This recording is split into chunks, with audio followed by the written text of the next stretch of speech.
On est toujours avec Delphine et Léa, nos championnes de badminton, qui veulent être à Tokyo en 2020 et qui nous disaient pendant cette petite coupure, on va même chauffer les podiums.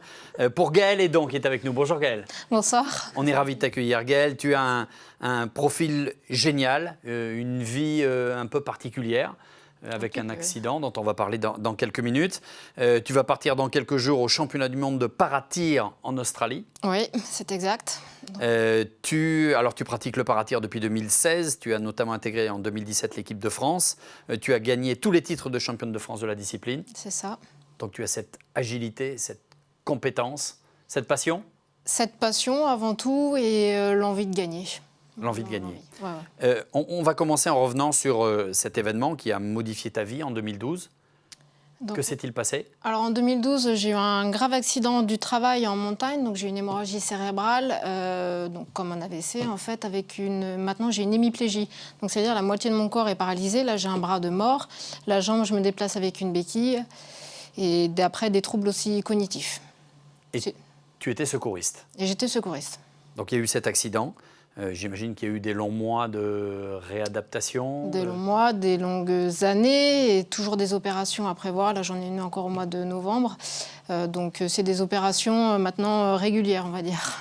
Et puis, tu as décidé de devenir sportive de haut niveau. Il y a quelque chose qui a fait que... J'étais déjà très sportive avant et le handicap a renforcé cette ténacité et l'envie de me prouver à moi-même que j'étais encore capable de faire les mêmes choses qu'avant. Donc je faisais énormément de montagne, donc là je refais de la montagne aussi, mais vraiment l'envie de me dépasser. Et que le handicap, au final, j'avais pas envie que ça me freine et j'ai voulu adapter pour y arriver. Et vous allez voir que le parcours de Gaëlle est assez étonnant. Vous allez voir toutes les disciplines qu'elle pratique. Moi, je trouve ça juste génial et fascinant. Est-ce que tu estimes, avec ce parcours de vie, que tu es plus forte que les autres? Non. J'estime que l'accident m'a endurcie, m'a rendue plus forte, mais pas plus forte que les autres. Après, j'y travaille et je m'entraîne pour les prochaines compétitions, justement, à être plus forte que les autres. Mais voilà, c'est vraiment l'accident qui m'a vraiment endurcie, en fait. Qu'est-ce qui a fait que tu t'es tournée vers le tir? Et pourquoi le tir? Le tir, c'est accessible à toutes les personnes en situation de handicap. Vraiment, aux membres sup, aux membres inf. Il y en a, ils tirent sans bras, sans jambes. Donc, c'est vraiment accessible à tous. Et c'est un sport... c'est un peu étonnant parce que moi, je suis une pile électrique, mais c'est un sport qui permet de se canaliser. Et on est vraiment dans sa bulle. Oui, il est nécessaire de se canaliser. Ah oui, parce que sinon, on est mort, en fait. Mais faut vraiment être concentré, être dans sa bulle. Et c'est un moyen aussi d'oublier tous les tracas du quotidien. Ça permet d'oublier pendant l'instant où on tire, l'accident, tous les problèmes. C'est la concentration. Complètement. Le tir, c'est un sport complètement mental où il faut être concentré à 300%. Physique aussi? Physique aussi, au niveau du bras, parce que moi, j'ai qu'un seul bras. Donc, il faut tenir au niveau du bras et au niveau des abdos, forcément aussi. Tu t'entraînes comment et où et combien de fois par semaine? Alors, moi, je m'entraîne 3-4 fois par semaine en tir et sinon tous les jours en sport. En faisant quoi? Muscu. Après, ça dépend où je suis en France, mais muscu, montagne, vélo, abdos, enfin tout. Et muscu, on développe quoi? Et comment on fait compte tenu du handicap? Alors moi, je fais du vélo d'appartement, ou sinon à l'extérieur, je fais aussi du vélo, mais j'ai un vélo complètement adapté. Les abdos, tous les jours en permanence, et après le bras pour le tir. Donc c'est soit je prends mon arme et je fais du tir à sec, ça veut dire que l'arme en fait n'est pas chargée. Donc je fais juste des levées de bras, comme ça j'ai le poids de l'arme. Et après, footing aussi tous les jours. J'ai envie de te poser une question quand j'écoute, et on va découvrir encore la suite parce que le parcours est juste étonnant. Tu ne penses pas que tu étais faite pour être sportive? J'étais déjà sportive avant, mais... Oui, mais pas comme ça. Pas comme ça. Après, j'en sais rien. Moi, j'adore ce que je fais et je m'arrête jamais, en fait. Il faudrait un jour que je pense un peu à me calmer, mais à chaque fois que je fais un défi, je me dis, bon, allez, je vais me calmer parce qu'il y a la souffrance quand même, il y a les douleurs physiques, mais au final, quand j'arrive à faire le défi, j'ai envie de refaire un autre. C'est en permanence. On va aller sur ces défis. Il y a eu le Mont Blanc. Le Mont Blanc, c'est 4810 mètres. Oui. Tu l'as grimpé comment? Alors, à pied, j'ai donc les crampons. Comme je suis obligée de me déplacer avec une béquille pour avoir l'appui au niveau de l'avant-bras, en fait, j'ai couplé les deux, béquille et piolet. Parce que le piolet, on est obligé de l'avoir si on... glisse? Bah oui, si on glisse. Et puis même pour les passages à raid, pour planter le piolet. Donc en fait, j'ai couplé les deux. Comme ça, j'ai les deux en un. Et avec l'ami avec qui je fais toute cette montagne, on décolle en parapente du sommet. Comme ça, il y a la descente en moins à faire parce que c'est usant aussi. Et, puis et parce que c'est chouette aussi le parapente. Ouais, c'est chouette. Vraiment, c'est chouette. Moi, l'atterrissage, pour moi, ça se passe jamais bien.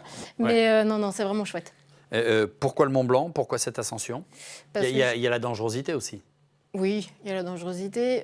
Pourquoi le Mont Blanc? Parce que je l'avais fait valide et j'avais envie de me prouver à moi-même que j'étais encore capable de le faire. Et puis le Mont Blanc, ça reste mythique.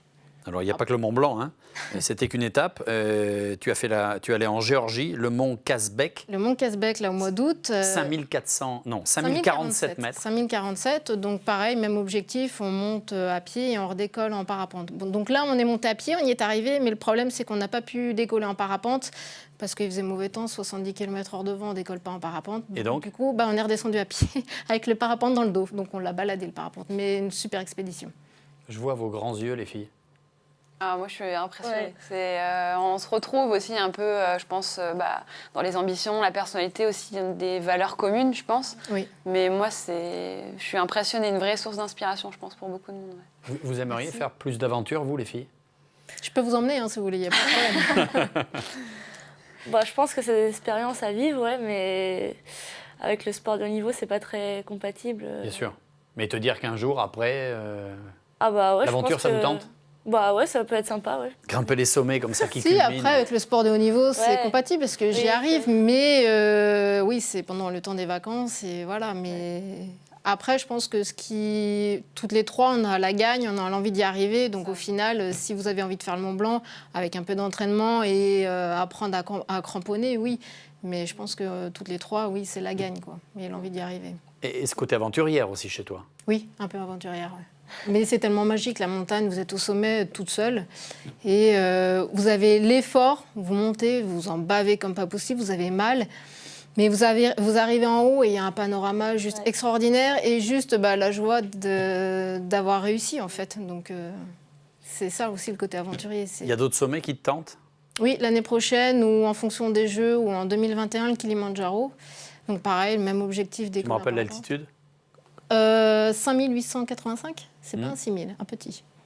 Donc voilà, mais même objectif. On décolle et parapente. La préparation est particulière pour ces montées en altitude? Oui, donc il faut s'entraîner. Donc après, moi je suis de Haute-Savoie, donc il y a tout le massif du Mont Blanc pour s'entraîner, c'est un beau terrain de jeu.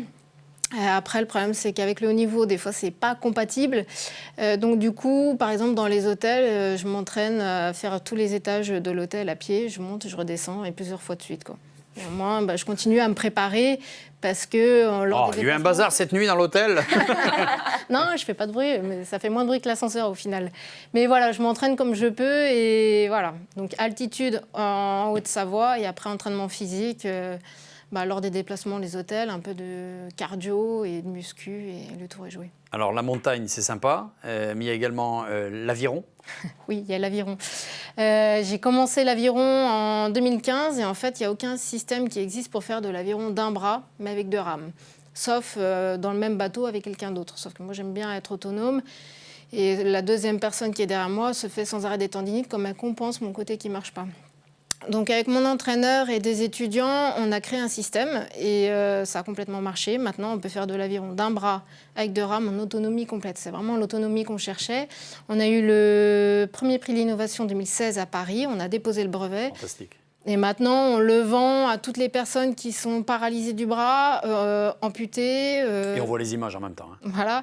Et les femmes qui ont eu un cancer du sein, donc il y a un bras plus faible que l'autre, donc ça peut aussi servir. Et là, j'ai même un valide, il y a 3 jours, qui m'a dit moi, j'ai sans arrêt une tendinite, je m'achèterais bien votre système. Donc je trouve ça extraordinaire, parce que même les valides, maintenant, voudraient le système. Donc voilà, vous pouvez trouver ça sur Internet. Notre association, c'est l'Appel Tenace, et on répond à toutes les questions. Et si ça peut servir à n'importe quelle autre personne, on est preneur, quoi. Avec cette unique bras, est-ce qu'on peut diriger ou est-ce que du coup on est condamné à aller tout droit? Vous pouvez diriger, c'est vraiment l'autonomie. Si vous voulez tourner plus à gauche, plus à droite, vous pouvez, et surtout rentrer au port, parce que sinon, un de ces 4, vous allez vous retrouver je ne sais pas où. Donc vraiment, le but, c'est d'être en autonomie complète et de A à Z. Gaëlle, il y a des compétitions en aviron? Oui. Alors, il y a des compétitions, donc pour l'instant, les personnes hémiplégiques, elles peuvent ramer, mais pas toutes seules. Donc moi, le but, c'est de l'instaurer aussi dans les disciplines paralympiques. Et tu sens que les fédés sont interpellés par ça? Oui, la Fédé d'Aviron, ils sont au courant du système, ils m'aident à développer le système, à le diffuser et tout, donc on y vient. Et le cyclisme? Alors le cyclisme, donc moi j'ai un vélo complètement adapté, donc j'ai un frein à droite qui freine avant et arrière en même temps, petite vitesse grand plateau tout à droite, et j'arrive à en faire. Donc en quelle année? En 2014-2015, j'avais fait la grande traversée du Jura en vélo. L'année suivante... Que fait ta jambe gauche, pardon?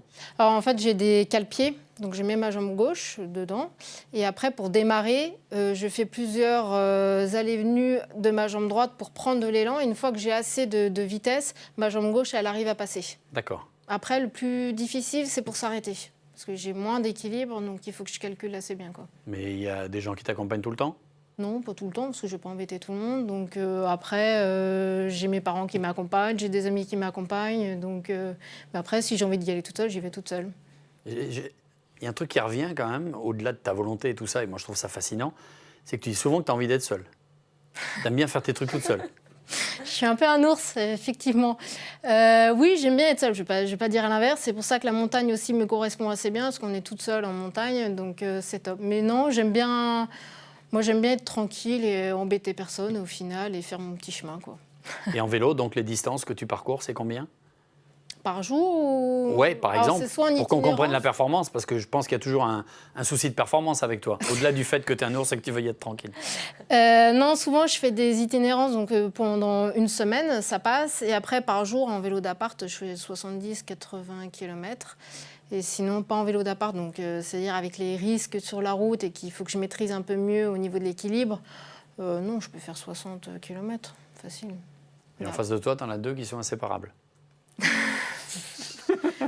Oui, c'est vraiment... Je ne sais pas si vous, toute seule, enfin, comment vous gérez votre truc, si vous avez envie d'être seule ou si vous avez besoin d'être avec quelqu'un d'autre en sport, j'en sais rien.